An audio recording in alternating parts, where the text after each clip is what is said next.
In this video, I'm going to go through a bit about carbon in terms of what makes carbon kind of unique and gives it allows it to have certain properties and form so many different compounds. I'm going to definitely go through a few definitions, and I'm going to show you how to represent organic compounds, carbon-containing compounds, through diagrams. It's a longish video, and there's a fair bit of text, so I wouldn't plan on copying everything down for sure, but anyways, I'll leave you to decide how you handle all the text and diagrams. So here we go. So carbon, as you know, carbon with the symbol C is a very common atom or element. It originates from the Latin term carbra, which means coal. I think we all associate coal with this black carbon-like substance. Well, that's because it is carbon. Very common element, as I said, and common both in the Earth's crust and in the human body. Carbon forms a large number of compounds, a humongous number of compounds, and because it forms so many biological compounds, it's also sometimes referred to as the building block of life. So a lot of organic compounds are biological.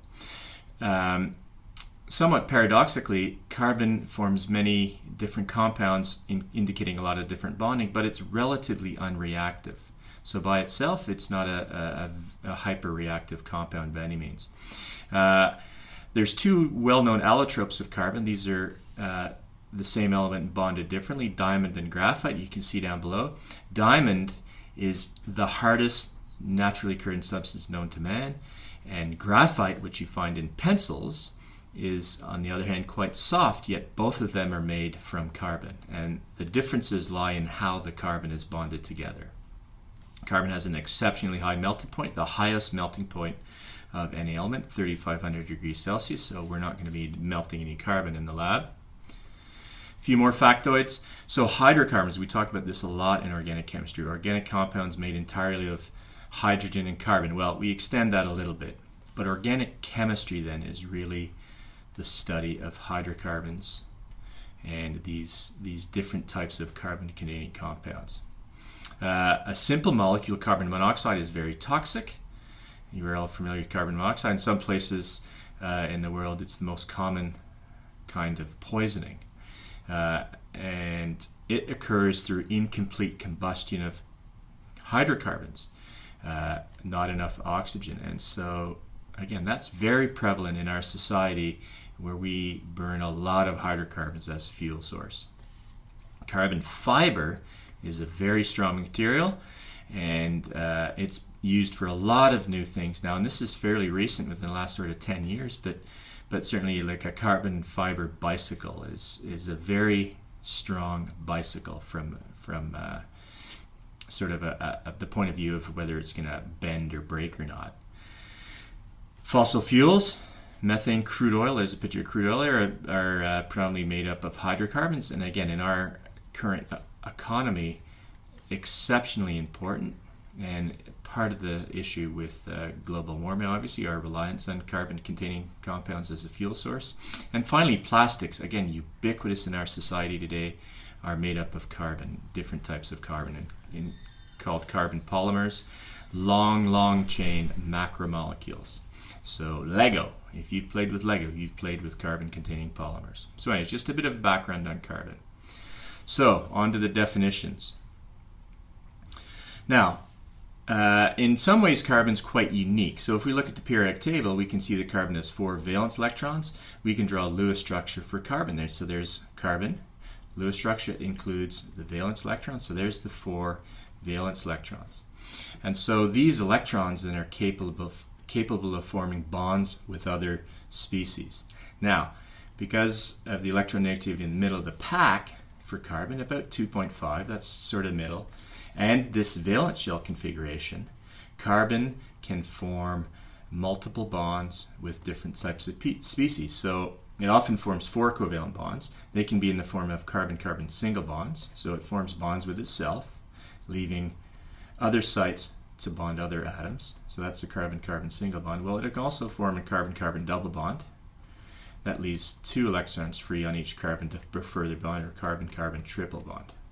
That leaves a single electron.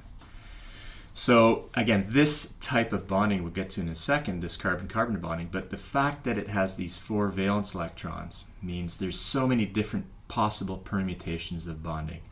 And by the way, you don't get carbon-carbon quadruple bonds. So this bonding to itself is known as catenation. So chemical linking of atoms of the same element into chains. And so this is predominant among carbon. There's a few other elements that do this. Oxygen is an example, sulfur is an example, but there's not very many. So this catenation looks like this then. So we can get carbon-carbon chains. And remember, all of these carbons will have free electrons. And you can throw in a carbon-carbon double bond there, and then that's going to dictate how many electrons are still free to bond. But this notion of long chain carbon-containing chains is known as catenation. Aliphatic, organic compounds, carbon-containing compounds, where the carbon atoms are joined in a straight or branched chain, but it's open. So this is a straight chain, and again, electrons free to bond. So that's a straight carbon chain, and it's open. And you can have branches of carbons off that chain, so that would be a branch, but again, it's still open. So that's examples. Those are examples of aliphatic compounds, straight chain carbon-containing compounds, either just chains or branch chains. Now, if the carbon forms a ring structure, it's known as alicyclic, and so this is very straightforward again, because carbon forms bonds with itself. You can have them linking, so that in a cycle. So that's an alicyclic compound. So this is a ring structure. Aromatic, these are molecules that contain one or more rings where the electrons are shared in a really stable configuration with what are known as delocalized electrons. We're going to talk about this a little bit later, but the most common example of an aromatic is benzene, and so we really focus on benzene. So benzene looks something like this, but it has double bonds. And so those alternating double bonds mean you can't bond as much to it.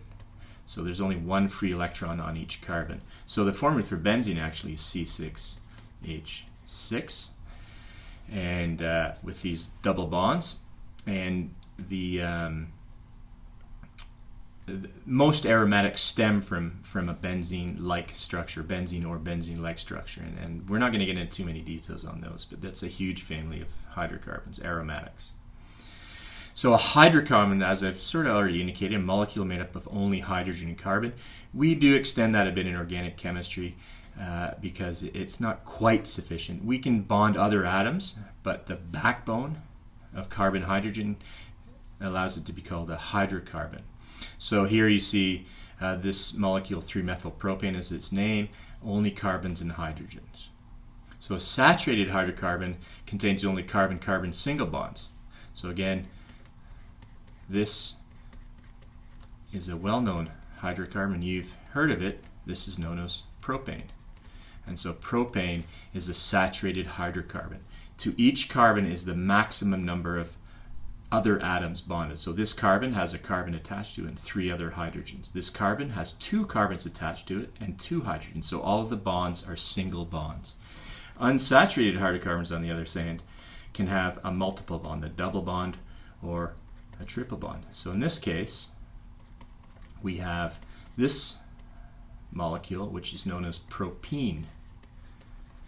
And notice this is the bond of interest here that makes it unsaturated. With that double bond, if I broke that double bond, it would end up looking like this. So here's my carbon with the hydrogen. I break that double bond, I free up another electron. And I break the double bond and free up another electron on this carbon. So these 2 carbons now have a free electron associated with them, which means they can further bond. And so it would become saturated with something attached to those electrons. But with this double bond or a triple bond, it's said to be unsaturated. All right, so on to representation by diagram, and this is what you need to practice a bit as we get stuck into it.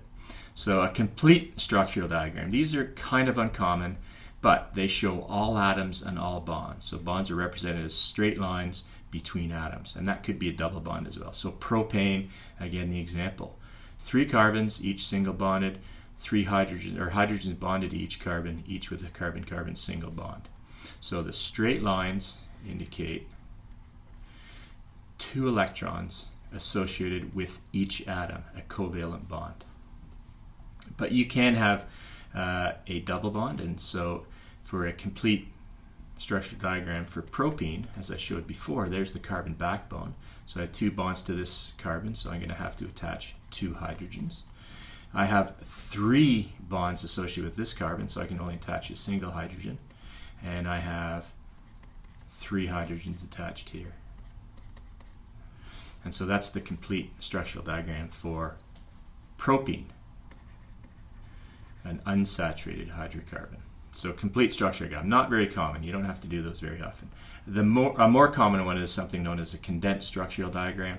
And so how a condensed structural diagram works is we still show the carbon-carbon bonding, so bonds between carbons. These are all single bonds. But then we just show the hydrogens, how many hydrogens are attached, but we shorten it down so we don't show the carbon-hydrogen bond. So again, propane, and you've already seen propene, but I'll just do it again. So there's the carbon-carbon double bond between propene. 2 hydrogens attached with this carbon, a single hydrogen attached with the middle carbon, and 3 hydrogens with the last carbon. So that's propene as a condensed structural diagram. You see plenty of examples of this to come. Another way to represent organic compounds is something known as a line structural diagram. And a line structural diagram shows the bonds or straight lines between carbon atoms, and that's it. So all we're showing here is the carbon-carbon bonding. And so here's the example, propane. And the important thing to recognize here is, remember, propane has 3 carbons. So what's implied at the end of this line here is a carbon. We don't show it because we're just showing the bond. And so what's implied at the peak here is another carbon. And what's implied here is another carbon. And what is also implied then is all of the associated hydrogens. And so that's why it's important when you draw a line structural diagram that you give the impression of that 3-dimensionality. You have to show the 3-dimensionality between carbon-carbon bonds. You'll learn more about that a bit later. But for the time being, you just have to show that sort of zigzag effect.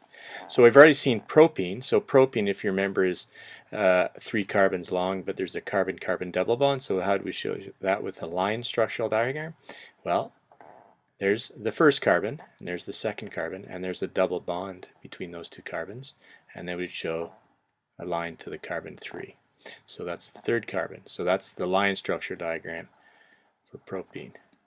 So line structure diagrams, they're pretty simple, and they only show the atoms when it's an atom of a functional group, like a hydroxyl group or something. But we'll get to that later.